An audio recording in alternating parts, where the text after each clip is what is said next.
What it do, YouTube? It's your boy Bako99 coming at you, and I got a quick video of something really important that I wanted to tell you guys. We're already through 1 week of the preseason, and a lot of people have no regard of paying attention to the OTAs and training camps and depth charts and injuries and things like that. So the first thing I want to do is to let you be aware that you need to start now prepping and doing all your research on some of these teams and their depth charts and seeing how things are turning out. You know, for the most part, a lot of people, I'm just like you want to wait till the first week of football season and, you know, where it really matters and it really counts and things like that. But as these past couple of 2 years, I've really fell in love with the preseason, because that's how you can really separate yourself in the draft, is by paying attention to the offseason, paying attention to OTAs, paying attention to preseason games, so you'll know that some of these players who you recognize the name are doing horrible in one of those categories, and it's affecting them on the depth chart, and they're dropping day by day. And a lot of people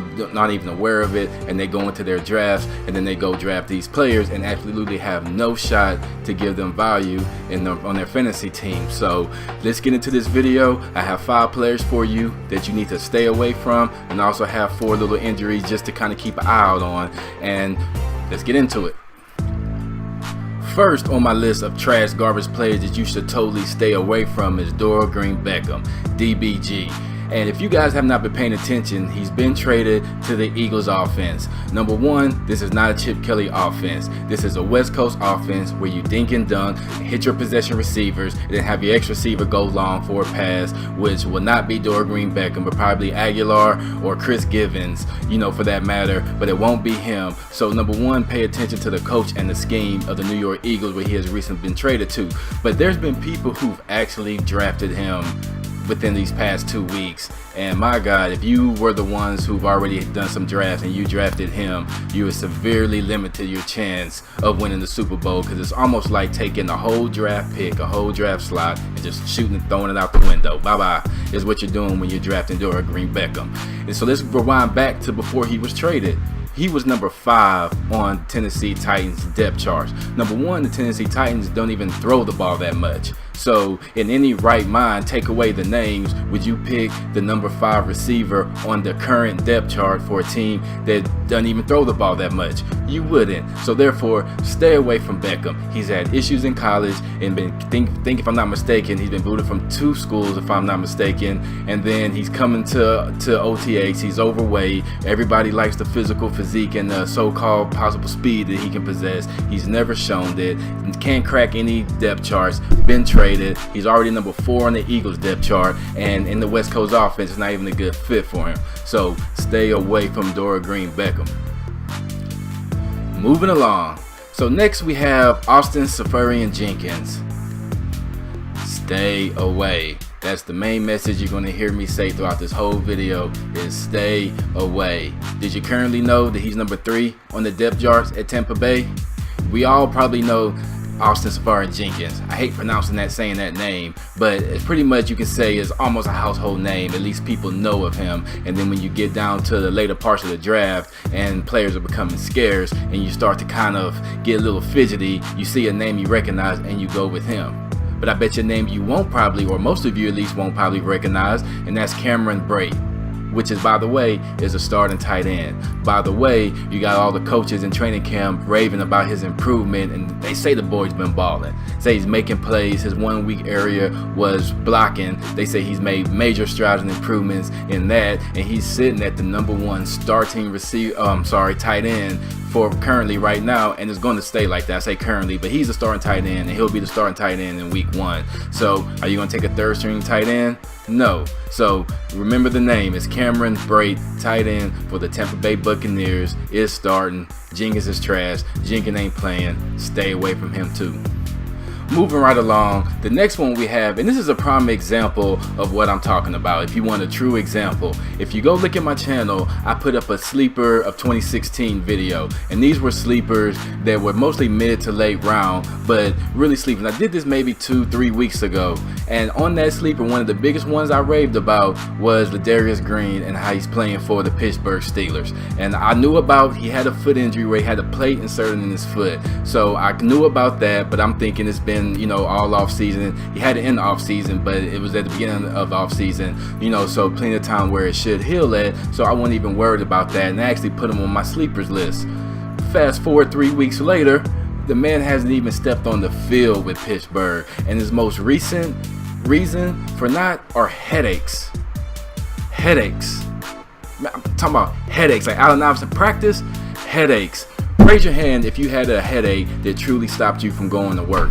You may have used that as an excuse, but we all know that you normally don't stop your work because you have headaches. Kind of remind me of Percy Harvin, Same deal with him, headaches. And I'm looking at it as you just don't want to play is what I'm kind of getting from it. And if you don't want to play, how much production can you actually put out on the field? And if you notice, take a look back at when Antonio Gates was hurt. Someone called this out to me, and I didn't really think about it, but it found out to be true, is that usually when you're the backup and you're as talented as Ladarius Green and you just want your chance to shine, but every time Antonio Gates would get hurt, where it would be Green's chance to step in, he would get hurt at the same time. So I'm starting to think, does he just not want to play?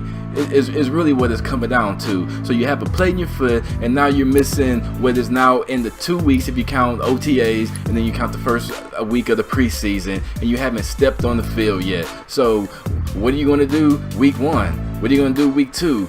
Nothing. So I was wrong about that sleeper. So if you watch that video, then you get benefit from watching this video, so I can update it. Is that Ladarius Green, stay away from him. Do not draft him. He don't want to play.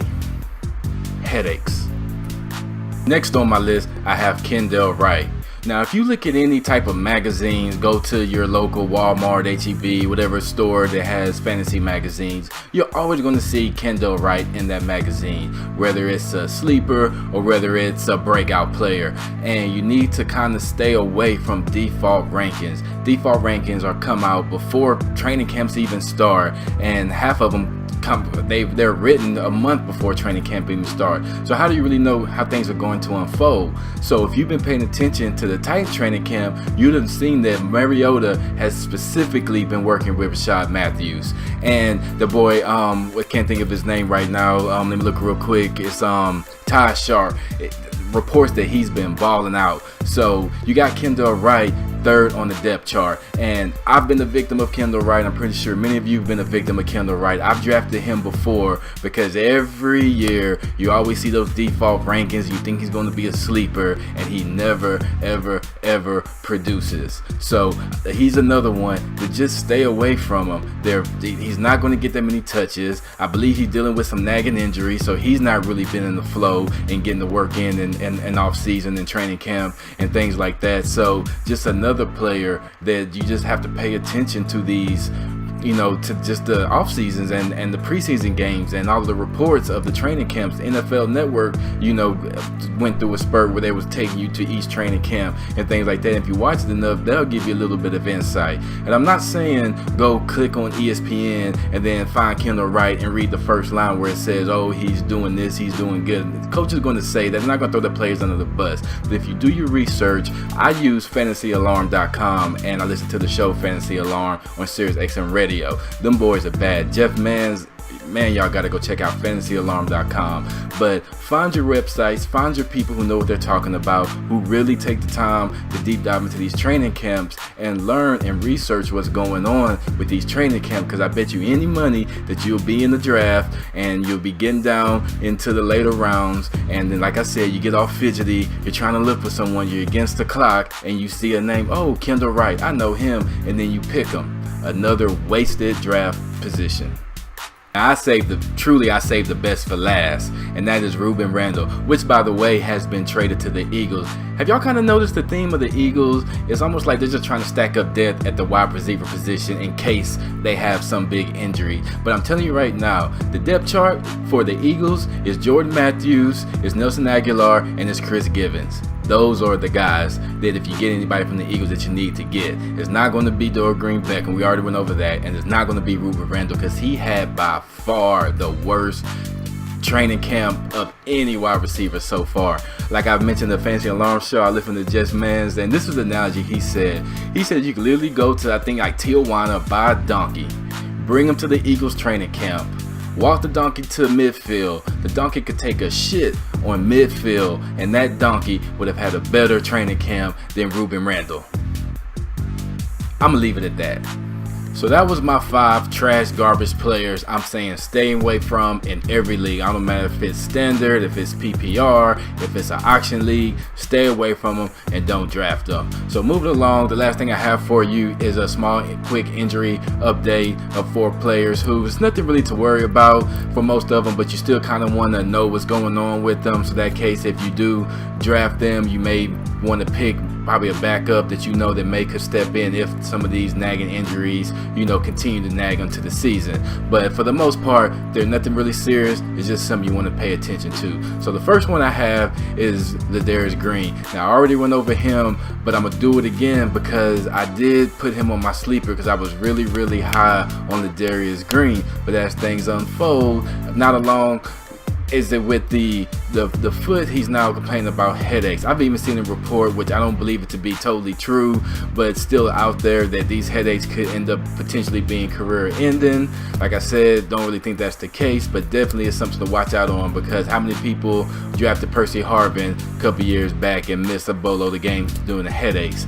You know, it's just there. You know, just be aware from it, stay away from them.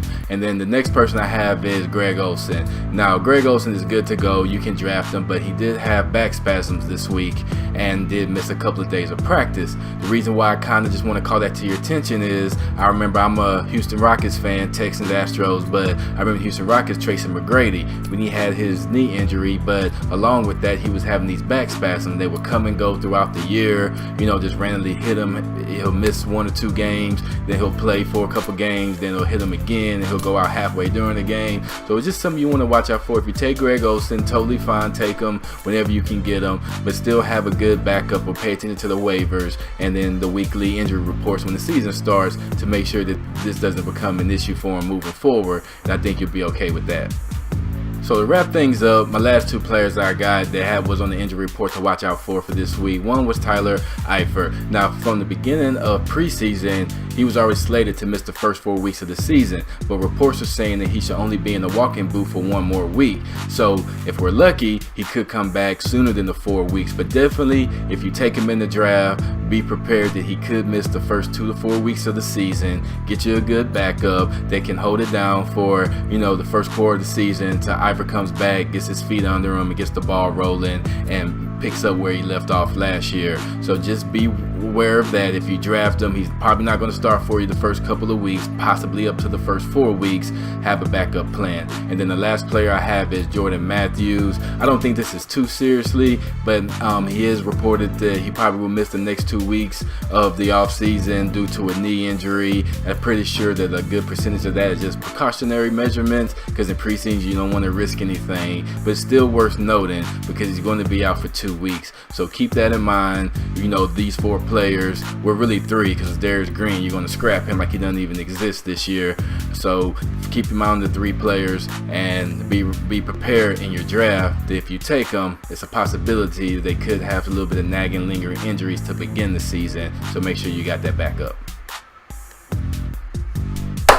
So there you have it, guys. This was just a quick video because I've been kind of busy the last couple weeks. I have family member coming to town the week before last, and then family member coming to town this weekend, and then I have to go see my family in Houston this upcoming weekend. So I'm definitely going to put a lot more videos out. Just kind of got sidetracked with the end of the summer with family coming to visit, because when football season starts, they know I don't go anywhere. So just wanted to bring you this quick video. I want to keep you informed. You know, we went through the first week of preseason, so I just want to update you with some of the things that I've been seeing, that I've been reading, that I've been taking notes of, like that. So appreciate you watching my video. Oh, and don't forget to hit that subscribe button.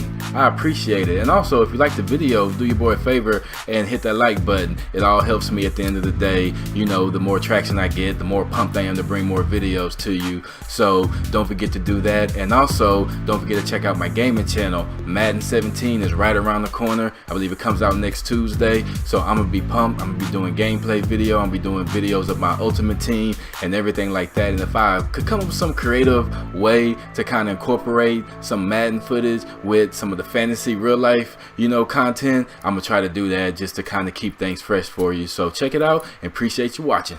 Peace.